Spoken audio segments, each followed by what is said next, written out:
बेटी खुशबू शर्मा, जिस पर गर्व करता है काशीपुर।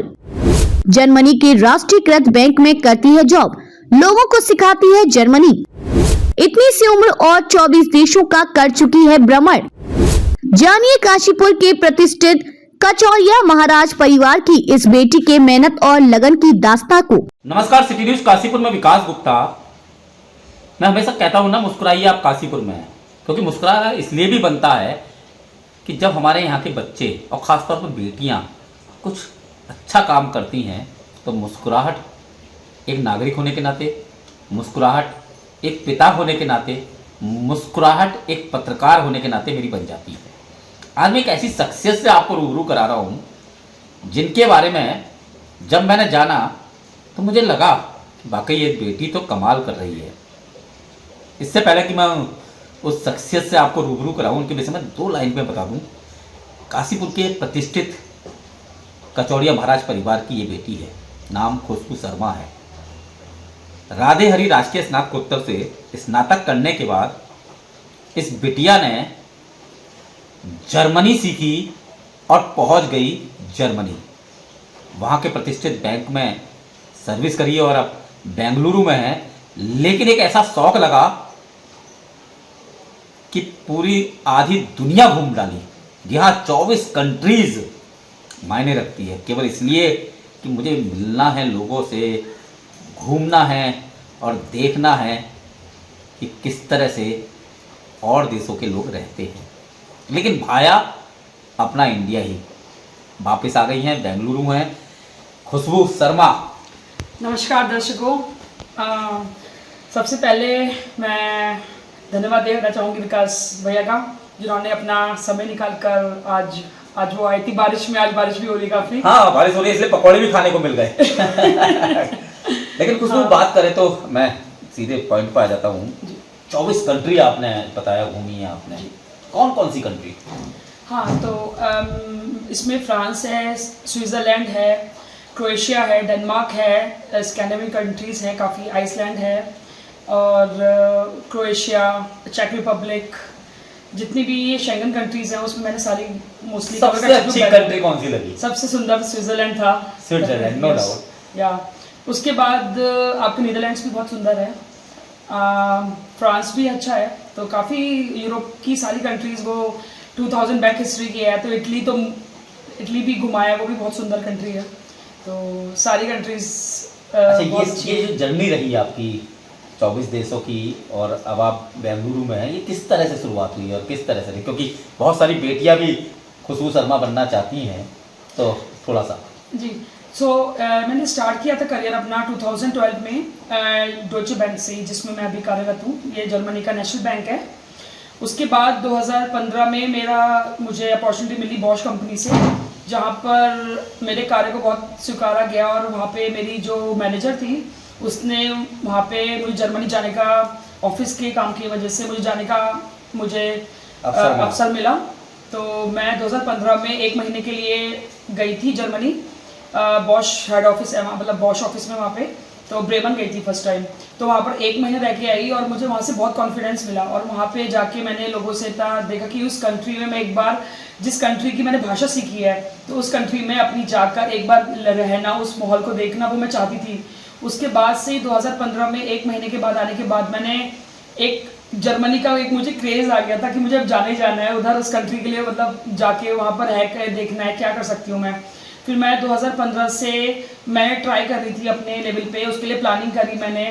फिर मैंने सोचा, मैंने मास्टर्स नहीं कर रखा था, तो मैं अपना करियर उस फील्ड में और आगे बढ़ाना चाहती थी। 2015 से लेकर 18 तक मैंने तैयारियां करी और 2018 में मेरा एडमिशन वहाँ की आर्मी यूनिवर्सिटी में हुआ और जर्मनी का मेरा ऑफर लेटर आया। मेरा मतलब प्रशंसा का कोई ठिकाना नहीं था कि इतना अच्छा लगा था। जिस कंट्री के लिए मैं काम करती हूँ, जिस देश के लिए काम करती हूँ, उस देश के लिए आज बुलावा आ गया है। तो 2018 में मैंने मूव किया, वहाँ पे पढ़ाई करी, वहाँ के कल्चर को समझा, लोगों को समझा और इनफैक्ट मुझे वहाँ पर रहने के लिए एक जर्मन की फैमिली के ही साथ रहती थी वहाँ पे मैं। तो उस कल्चर को मैंने बहुत करीब से जाना वहाँ के लोगों ने, और वहाँ के लोगों ने बहुत अच्छे से स्वीकारा। तो मतलब मुझे भी एक्सेप्ट किया, तो बहुत अच्छा लगा। 4-5 साढ़े 4 साल और वो 2022 में मैं वापस आई उज्जैन में। और वहाँ पे मैंने पढ़ाई अपनी कंप्लीट करी सफलतापूर्वक। मैंने वहाँ से मास्टर्स किया, उसके बाद मैंने जॉब भी करी है। कोरोना काल था, काफ़ी प्रॉब्लम आई, बट मैंने अपना धैर्य नहीं छोड़ा। वहाँ पे जॉब जा रही थी लोगों की, बट कहीं ना कहीं मेरे कार्य को सहारा देते हुए मैंने वहाँ पर अपना कार्य निरंतर जारी रखा अपना। बट मेन चीज़ था बहुत ठंड पड़ती है वहाँ पर। मेन जो वापसी आने का मेरा था उद्देश्य बस यही था कि मेन चीज़ है, पापा मम्मी भी यहीं पर थे और बेंगलोर एक वहाँ पर ठंड पड़ती जिसमें कि आपको 7-8 महीने वहाँ पे हम लोग पैक रहते थे। सो ऑलमोस्ट अगस्त से लेकर मार्च अप्रैल तक हम लोग पैक मतलब बिल्कुल फुल घर पे रहते थे ऑलमोस्ट। और मेरा जो खुद का स्वभाव है, मैं एक घर पे नहीं रह सकती हूँ मैं, तो मैं बहुत घूमती हूँ, मुझे ट्रैवलिंग का बहुत शौक है। तो उसकी वजह से मैं वहाँ पर भी मोस्टली घूमती थी। जिस टाइम तो वहाँ पर या 2 या 3 महीने समर होती है, उस टाइम बहुत घूमती थी मैं। बट ये जो 5-7 महीने का टाइम था, उसमें मुझे लगा कि मतलब बहुत ही डिप्रेशन वाला एटमॉस्फेयर रहता था। इसलिए मैंने सोचा कि इसलिए बेटर रहेगा कि अपने चलते हैं वापस इंडिया वापस चलते हैं, क्योंकि हमने सब कुछ घूम ही लिया था मैंने मोस्टली वहाँ पे। तो जो करना था मैं वो कर चुकी थी। मैंने मास्टर्स किया और जॉब के मेरी यहाँ पे मैनेजर का कॉल आ रहा था कि तुम इंडिया पे आओगी, तुम्हें उतना ही सब कुछ हम लोग यहाँ पर दे सकते हैं, कुछ नहीं है यहाँ पे तुम्हारे बहुत वो है। तो मैं अपना कार्य करके सब कुछ सफलतापूर्वक मैं वापस अपने देश आ गई। अच्छा, आजकल की बेटियां कुछ जानना चाह रही हैं। इनका पूछना ये है कि जब भी हम काशीपुर जैसी जगह से बाहर जाने की बात करते हैं तो सबसे ज़्यादा चिंता हमारे माता पिता को होती है, नहीं बेटा बाहर का कैसा एटमॉस्फेयर रहेगा, तुम रह पाओगी नहीं रह पाओगी। मतलब आप तो जर्मनी रही, बच्चों को देहरादून में भेजना हो या गाजियाबाद, तो माँ तो नहीं, मेरी बेटी कैसे रह पाएगी। आपके साथ किस तरह से फेस किया इस चीज़ को आपने? ये सिचुएशन ये जो प्रॉब्लम आती है वो मेरे साथ भी आई थी। काशीपुर इतना बड़ा शहर नहीं है, छोटा शहर है। हम लोग की मानसिकता भी हम लोग का भी ऐसा था। बट कहीं ना कहीं स्टार्टिंग में मैंने मैं स्टेडियम में भी बहुत जॉब का वो करा है मैंने, खेला है बहुत ज़्यादा, स्पोर्ट्स में इन्वॉल्व थी। तो मैंने डिस्ट्रिक्ट लेवल, नेशनल लेवल में बेंगलोर भी एक बार नेशनल खेलने भी गई थी। तो वो कहीं ना कहीं एक कॉन्फिडेंस भी था खुद से कि मैं जाती रहती थी पहले भी। और उसके बाद अब पढ़ने की बात आई तो फिर पापा ने भी थोड़ा स्टार्टिंग में पापा को भी लगा कि एकदम अब तो जाना ही है, क्योंकि उस टाइम पे जाती थी 4-5 दिन के लिए आ जाती थी। उसके बाद कहीं ना कहीं जीजा जी ने भी बहुत सपोर्ट किया है कि उन्होंने कहा नहीं पापा हो जाएगा, कोई बात नहीं है। तो उन्होंने भी बहुत सपोर्ट करके उनका भी एक है कि मैं आगे बढ़ी। और कहीं ना कहीं फैमिली का सपोर्ट तो रहा ही है। उसकी वजह से ही मैं हैदराबाद गई, मम्मी छोड़ने गई थी मुझे फर्स्ट टाइम। तो बहुत हम लोग का वो था, तो मम्मी भी उसके बाद धीरे धीरे आप इंसान आगे बढ़ जाता है तो लगता ही फैमिली को। बट मुझे लगता नहीं लड़कियां जो काशीपुर की हैं अब दिल्ली जाती हैं, अब मुझे लगता नहीं है अब ऐसा। और आप अगर विदेश जाने की सोच रही हैं तो खुशबू जो है आपके लिए सामने एक उदाहरण है, जिसने 24 कंट्री अकेले घूमी है। जी, अभी मम्मी को भी तो घुमा के लाए हैं। अभी वैसे तो अकेले घूमी है मोस्टली, बट वहाँ पे फ्रेंड्स लोग थे जो बेंगलोर वहाँ पे जो जर्मनी में थे। लेकिन इन 24 कंट्री में सपनों का राजकुमार कहीं नहीं मिला। वो अपना इंडिया ही है। मिलेगा वो अपना इंडियन को ही है। मतलब मम्मी पापा जिससे कहेंगे। हाँ, मतलब सबका राजी होना चाहिए। आजकल बेंगलोर में है जी। अच्छा, मेरा एक क्वेश्चन और है आपसे कि खुशबू आपने 24 कंट्री घूमी है, इन 24 कंट्री में किस तरह का इंडिया से डिफरेंस पाया? हाँ, तो ये बहुत अच्छा क्वेश्चन करा भैया आपने। वहाँ पे एक चीज़ है, लोग अपने काम में इन्वॉल्व रहते थे। जैसे मैं भी अपना वहाँ पे जाके सीखा लोगों को अपने काम में इन्वॉल्व ना, सुबह शिकायत हो जाती है, शाम को। मेन चीज़ है कि वहाँ पे डेज छोटे होते हैं यूजुअली, तो वो लोग मोस्टली जो लाइक करते हैं वो मतलब वो ज़्यादा बातें करते हैं अपने वेदर से रिलेटेड, क्योंकि हम लोगों को यहाँ पे कांस्टेंट वेदर रहता है, उन लोगों को ठंड के बारे में। तो वो लोग वैसे मतलब जैसे इंडिया में आप एक दूसरे की ज़्यादा खैर खबर लाइक होती है, वहाँ पर वैसा माहौल नहीं है। वहाँ पर लोग अपने काम से मतलब रखते हैं और अपना वहाँ पे खुद की लाइफ पे फोकस करा जाता है मोस्टली। और बाकी अपने को डेवलप कैसे करना है, अपने को खुद की ग्रोथ कैसे करनी है, उसी पे ज़्यादा लोगों का दिमाग रहता है मोस्टली। और जो बातें करते हैं वो लोगों से, वो लोग पीपल रिलेटेड नहीं होती हैं, वो मोस्टली होती हैं। तो आप वेदर की बातें करते हैं वो लोग कि वो बहुत इंटरेस्टेड रहते हैं कि वेदर कैसा है आपके यहाँ, इंडिया में कैसा है, हमारा कैसा है। बाकी फूड का ये है कि फूड भी हमको इंडियन आजकल वेज। हाँ, आपने फूड का जिक्र किया। खुशबू वेजिटेरियन है, तो बड़ी टिपिकल रहा होगा और कंट्रीज में, क्योंकि नॉनवेज आप नहीं खाती हैं, तो वो कैसे फेस किया?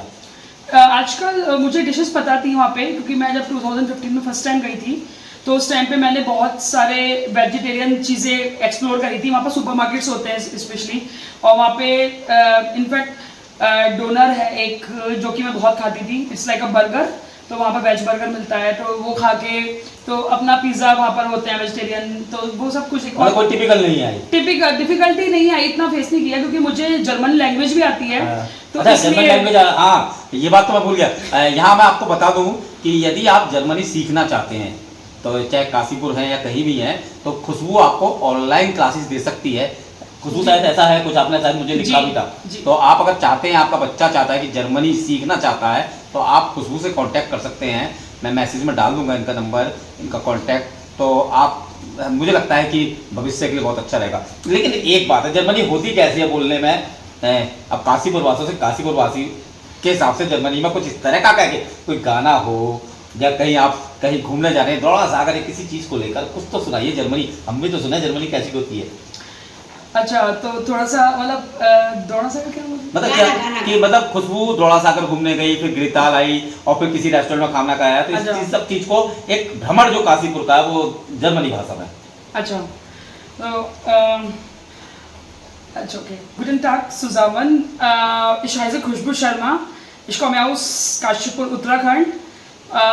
Wir haben viele Sehenswürdigkeiten in Kashipur. Wir haben zum Beispiel Dronasagar, Girital, und diese Orte gefallen mir sehr gut. Ja, und ja, wir haben eine sehr lecker Essen in meiner Heimatstadt auch. Ja, und das gefällt mir wirklich so gut. Ja. अपनी पल्ले नहीं पड़ा, आपकी पल्ले पड़ा हो तो समझ आए। अब जरा हिंदी रूपांतरण करके बता दीजिए। मैंने ये बोला है कि मैं काशीपुर से हूँ, मेरा नाम खुशबू शर्मा है, और हमारे यहाँ काशीपुर ये नैनीताल के पास में पड़ता है। काशीपुर एक छोटा सा सिटी है जहाँ पर बहुत सुंदर घूमने के तीर्थ स्थल हैं, जैसे कि द्रोणा सागर, गिरिताल, और खाने के यहाँ पर बहुत अच्छे अच्छे व्यंजन मिलते हैं हमारे पास। हमारे भैया ने भी खोला था पेटू महाराज अभी फिलहाल। तो थोड़ा सा मैंने काशीपुर के बारे में बताया है। बिल्कुल, खुशबू बहुत अच्छी जर्नी आपकी चल रही है और लाजवाब जर्नी चल रही है। इस बीच में पुराने जो दोस्त हैं उनसे मुलाकात होती है? जी जी, अभी आपके सामने फोन आ रहा था मेरे एक फ्रेंड का उनसे मेरी होती रहती है बातचीत। उनको कैसे भूल सकते हैं, वो लोग एक नींव रहे हैं सबके साथ। अब जाते जाते एक लास्ट क्वेश्चन है जी, क्योंकि मजा आ रहा है, मैं नहीं चाहता लंबा इंटरव्यू हो। फिर नई पीढ़ी की बेटियां हैं, आप खुद एक बेटी हो, जो आपके पीछे बेटी की पीढ़ी आ रही है, उनको क्या संदेश देना चाहोगे? मैं यही बोलूँगी कि जो कि हम लोग काशीपुर के जैसे छोटे सिटी से हैं, बट और आगे बढ़ने में कहीं ना कहीं आपके माँ बाप का सपोर्ट भी रहता है। आप उनको कॉन्फिडेंस में लेके आगे बढ़िए, आप अपना इच्छाओं को मत मारिए, आप अपनी निरंतर तरक्की की ओर ध्यान दीजिए। ये मत सोचिए कि आप एक लड़की हैं और काशीपुर छोटा शहर है या फिर और जगहों से काशीपुर के आसपास के जो गांव बस्ती हैं, ऐसा मत सोचिए। आप आगे बढ़ने में आपके अंदर खुद की विल पावर स्ट्रॉन्ग करनी पड़ेगी और आप जो चाहें वो कर सकते हैं। मुझे नहीं लगता कोई चीज़ असंभव है किसी भी तरीके से। तो ये थी हमारे संग खुशबू शर्मा, 24 कंट्री घूमी है, भाता इंडिया ही है, लेकिन ये बात तय है कि कुछ करना चाहती हैं। और पूरा विश्व घूमने के बाद, लगभग आधा विश्व घूमने के बाद ये यही कहती हैं कि आप आगे बढ़िए। सिटी न्यूज़ काशीपुर से अपने सहयोगी रिंकू राज सिंह के साथ में विकास गुप्ता।